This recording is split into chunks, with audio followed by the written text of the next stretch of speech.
नमस्कार, मेरा नाम कविश है और आप देख रहे हैं 90.0 FM झुंझुनू का डिजिटल प्लेटफॉर्म।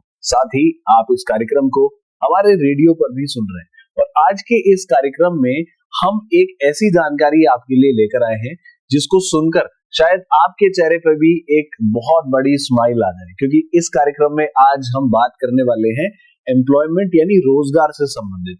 बहुत सारे लोगों की ये शिकायत होती है कि यार रोजगार नहीं है, सरकार रोजगार के लिए क्या कर रही है। शायद बहुत सी चीजें ऐसी हैं जिनके बारे में हमें जानकारी नहीं है और सरकार ऐसी योजनाएं और ऐसे कार्यक्रम जो है वो बहुत से रोजगार के लिए चला रही है। आज ऐसे ही एक कार्यक्रम के बारे में हम बात करेंगे जिससे कि उन युवाओं को फायदा मिल सकता है जो रोजगार की तलाश कर रहे हैं, जो अपने जीवन में कुछ करना चाहते हैं पर उन्हें मौका शायद या तो अपनी परिस्थिति की वजह से नहीं मिल पा रहा है, अपनी आर्थिक हालातों की वजह से नहीं मिल पा रहा है। इन सब के बारे में हम डिटेल से बात करेंगे इस खास कार्यक्रम में।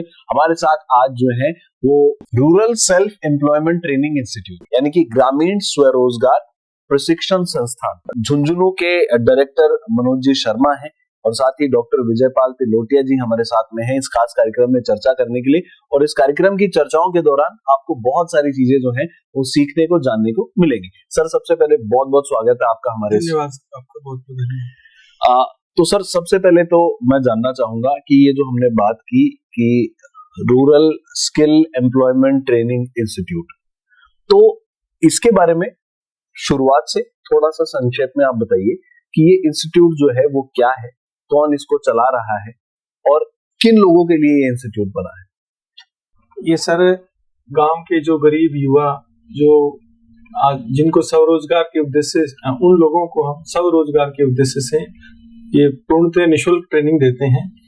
और बात रही चलाने की, तो इसमें अपने झुंझुनू जिले में बैंक ऑफ बड़ौदा के तत्वाधान में राज्य सरकार और ग्रामीण विकास मंत्रालय भारत सरकार के सहयोग से ये कार्यक्रम rural self employment training institute के नाम से चल रहा है। बिल्कुल। अब सर, इस थोड़ा सा इसके बारे में जानते हैं, इनके लक्ष्यों के बारे में बात करते हैं कि सरकार ने जब इस कार्यक्रम को शुरू किया या बैंक ऑफ बड़ौदा जो लीड कर रहा है इस कार्यक्रम को झुंझुनू जिले में, तो आपका लक्ष्य क्या है इस कार्यक्रम को लेकर? क्या आपने अपने लक्ष्य तय किए हैं और आप इससे अचीव क्या करना चाहते हैं? सर, प्रतिवर्ष हमें भी ग्रामीण विकास मंत्रालय भारत सरकार की तरफ से ट्रेनिंग का लक्ष्य आवंटित होता है और ट्रेनिंग के बाद में केवल ट्रेनिंग तक हम सीमित नहीं है। हमारा उद्देश्य उनको आगे स्वरोजगार की भावना पैदा करके उनका खुद का स्वरोजगार भी उत्पन्न हो जाए उनमें, इस कदर तक हम 2 साल तक उनको सपोर्ट भी करते हैं और बैंकों के साथ लाइजन करके उनको वित्तीय सहायता भी उपलब्ध करवाने में सहयोग करते हैं। बिल्कुल। तो जो व्यूअर्स हैं, जो देख रहे हैं, उनको मैं एक बात और बता दूं कि ये जो प्रोग्राम है जिसके बारे में हम चर्चा कर रहे हैं, यहाँ पर एक वो व्यक्ति जिसकी उम्र 18 साल से 45 साल तक की है और जो रोजगार की तलाश कर रहा है, ये अपने जीवन में कुछ करना चाहता है, उनको जो है विदाउट एनी चार्जेस यानी बिल्कुल निःशुल्क जो है ये ट्रेनिंग दी जाती है। और जब तक वो अपने रोजगार तक नहीं पहुंच जाते और पैसा नहीं कमाने लगते, तब तक जो है वो सपोर्ट दिया जाता है। आगे की और जानकारी डायरेक्टर सर से हम लेते हैं।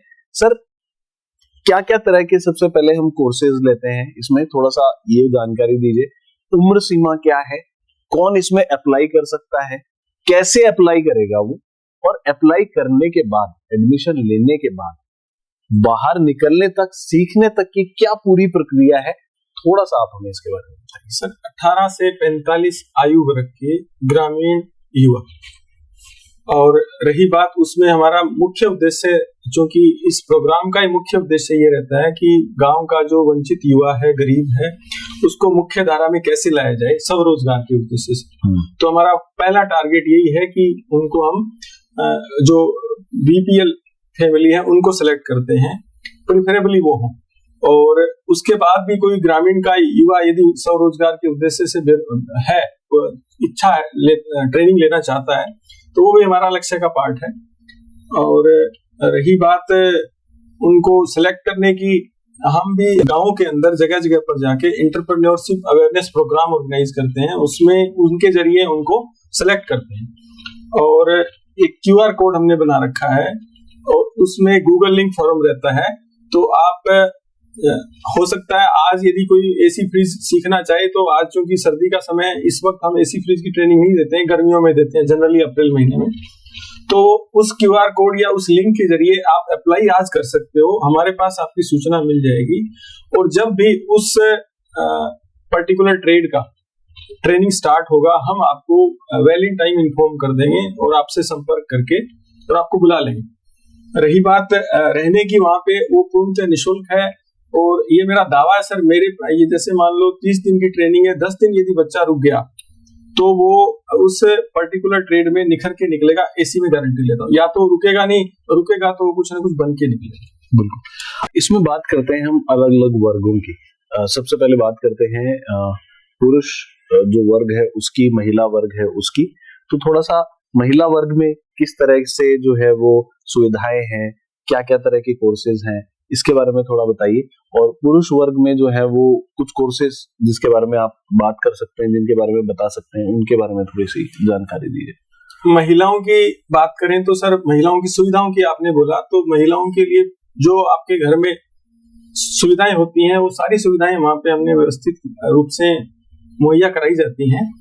और महिलाओं का मेन एक्चुअली सिक्योरिटी कंसर्न रहता है, सुरक्षा का ध्यान हम भी, मतलब आप बिलीव नहीं करोगे, अक्सर ऐसे बिना बताए रात को मैं विजिट करने चला जाता हूँ। तो मैं एक दिन रात में ऐसे निकल रहा था सीढ़ियों में से, तो एक महिला अपने घर पे फोन करके कह रही थी, शायद अपने पति को कह रही होगी कि मैं यहाँ आपके घर से ज्यादा सुरक्षित हूँ, ऐसा उसने बोला। तब मुझे भी लगा कि शायद सुरक्षा के इंतजाम अपने से मैं संतुष्ट हो गया। बिल्कुल।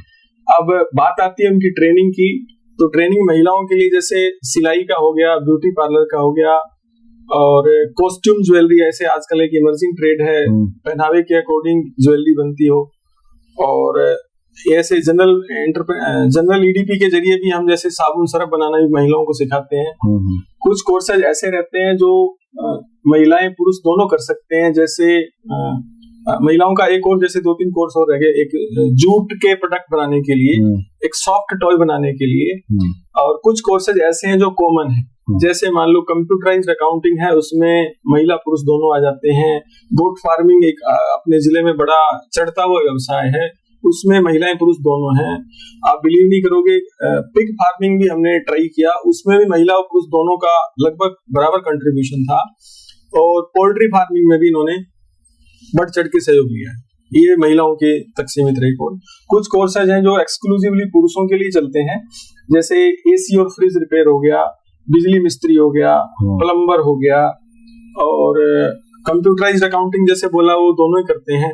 और गोट फार्मिंग, पिग फार्मिंग, ये पुरुष और महिला दोनों करते हैं। बिल्कुल। जब एक बच्चा ट्रेनिंग ले लेता है उसके बाद किस तरह का सहयोग जो है वो उनको दिया जाता है? कैसे आप इंश्योर करते हैं कि जो बच्चे ने सीखा है उसका वो उपयोग कर रहा है, अपने जीवन में सफल हो रहा है? कुछ ऐसी सक्सेस स्टोरीज जो आप शेयर करना चाहें जिससे बच्चों को फायदा मिला। सर, हम ट्रेनिंग जो पर्टिकुलर ट्रेड की तो ट्रेनिंग देते ही हैं, उसके अलावा हम एंटरप्रेन्योरशिप डेवलपमेंट भी उनका करते हैं। इतनी प्रक्रिया से गुजरने के बाद में ऐसा समझ लीजिए कि मानसिक रूप से वो ट्रेनी है वो इतना परिपक्व हो जाता है कि उसको कुछ न कुछ करने का सूझेगा, घर जाएगा। तो उसको उसके अलावा हम हैंड होल्डिंग सपोर्ट भी देते हैं 2 साल तक। भाई किस तरीके से उसको रॉ मटेरियल कहाँ से परचेज करना है, उसको कैसे सील किया जा सकता है, इस कदर की एवं व्यवस्था करते हैं। कोई ऐसी सक्सेस स्टोरी जो आप बताना चाहें किसी स्टूडेंट की? सक्सेस स्टोरी में काफी सारी है सर। अब एक बेरोजगार युवा है किसी गांव का, और वो बेरोजगार भी मैं किस कदर का कहूँ कि शिक्षित बेरोजगार है। वो M.Com B.Ed है और शादी हो नहीं पा रही है, और बोलते हैं खाली दिमाग शैतान का घर होता है। वो गांव में मतलब अपराध में तो नहीं डूबा हुआ, बट अपराध की जड़ों तक पहुंचा हुआ है, डूबा हुआ नहीं है। तो वो हमारे पास आता है, कह रहा है कि वर्मी कंपोस्ट बनाने की ट्रेनिंग जब चले मेरे को बुला लेना। तो हमने ये कोई अप्रैल 2024 की घटना है, तो वो आता है, तो हमने कहा यार अभी 1-2 दिन में एसी और फ्रिज रिपेयरिंग का कोर्स चलेगा, तो तू इसमें एनरोल कर ले। तो एरोगेंसी टाइप होता है, तो मना कर जाता है, कह रहा है कि जब भी केंचुआ खाद की या वर्मी कंपोस्ट इसको कहते हैं कि वो ट्रेनिंग चले मेरे को याद कर लेना, नहीं मैं चला। फिर अगले दिन वो अपने आप स्वतः ही हमारे बिना कहे भी वापस आ जाता है और कहता है कि आप बुला तो लोगे ना वर्मी कंपोस्ट की ट्रेनिंग में। तो हमने उनको फिर तैयार किया मानसिक रूप से कि आप एसी का प्रशिक्षण चल रहा है, आप आ जाओ ना। और वो 2-3 दिन उसका क्या कहना था कि मैंने सर जिंदगी में आज तक जो प्लायर होता है, प्लास जिसको बोलते हैं, या पेचकस है, ये मैंने कभी उठाया नहीं। तो मैं नहीं समझता कि मैं एसी का कारीगर बन जाऊंगा। तो उसको हमने यही कहा कि तू 10 दिन यहाँ रुक गया तो समझ ले तू कारीगर बन के ही जाएगा, अदरवाइज तू चला जाएगा। वो एग्री हो जाता है। आप बिलीव नहीं करेंगे सर, तो अप्रैल 24 की घटना है और मैं जुलाई 24 में उससे मिलने जाता हूँ, तो उससे पूछता हूँ कि क्या कितना काम कर लिया, तो वो कहता है कि मैंने सर इस सीजन में 2.5 लाख का काम कर लिया। अब बात आती है जुलाई 25 की, तो जुलाई 25 में उससे संपर्क होता है, तो वो कहता है कि मेरे पास 2 लड़के भी काम करते हैं, और इस वित्त वर्ष में या इस सीजन में उसने जुलाई 25 में, मतलब अप्रैल 25 से लेके जुलाई 25 तक, तो उसने मेरे को बताया कि 7.5 लाख का काम कर लिया जी। तो युवाओं को जो है वो काफी चीजें यहाँ से इस कोर्स से सीखने को भी मिल रही है। विजयपाल जी हमारे साथ में बने हुए हैं कार्यक्रम में, इनसे भी हम चर्चा करते हैं, और ये खुद एक फैकल्टी हैं, बच्चों को जो है वो एंटरप्रेन्योरशिप सिखाते हैं, तो इनसे भी इनके एक्सपीरियंस जानते हैं। सर आप बताइए कि आप जब क्लासरूम में बच्चों को पढ़ा रहे होते हैं, तो किस तादाद के बच्चे ज्यादातर क्लासरूम में होते हैं, किस परिवेश के बच्चे होते हैं, क्या बैकग्राउंड फैमिली उनका होता है, और कैसा माइंडसेट लेकर आते हैं जब शुरू में आते हैं? एक्चुअली सर ग्रामीण परिवेश के आते हैं, एजुकेटेड होते हैं, लेकिन उनका विजन नहीं होता है हम क्या करेंगे आगे। अब वो यहाँ पे किसी के माध्यम से या हमारे अवेयरनेस कैंप के माध्यम से वो आरसीटी में आते हैं। फिर समस्या ये आती है कि हम करेंगे कैसे, तो फियर ऑफ फेलियर उनके दिमाग में रहता है कि बिजनेस अपन कर लेंगे, चलेगा नहीं चलेगा। सबसे बड़ी प्रॉब्लम ये अपने युवा में आती है कि जो बिजनेस अपन करेंगे वो चलेगा कि नहीं चलेगा। बिल्कुल। तो आरसीटी में आने के बाद में उसके अंदर तो कॉन्फिडेंस क्रिएट हो जाता है, क्योंकि हम उनको टेक्निकल ट्रेनिंग भी देते हैं और एडीपी ट्रेनिंग भी देते हैं। तो ये एडीपी ट्रेनिंग देते हैं तो उसमें एक एनर्जी आ जाती है कि हम जाते ही हम खुद का बिजनेस करेंगे।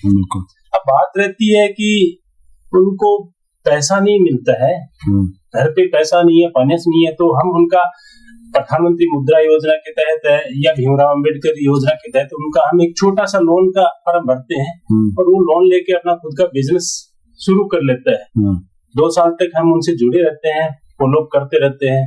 तो बहुत अच्छा लगता है जब हम उनसे एक सक्सेसफुल कैंडिडेट से मिलते हैं कि 2 साल पहले वो किस स्टेज पे था, आज किस लेवल पे वो पहुंच गया। बहुत अच्छा लगता है हमारे को। बिल्कुल।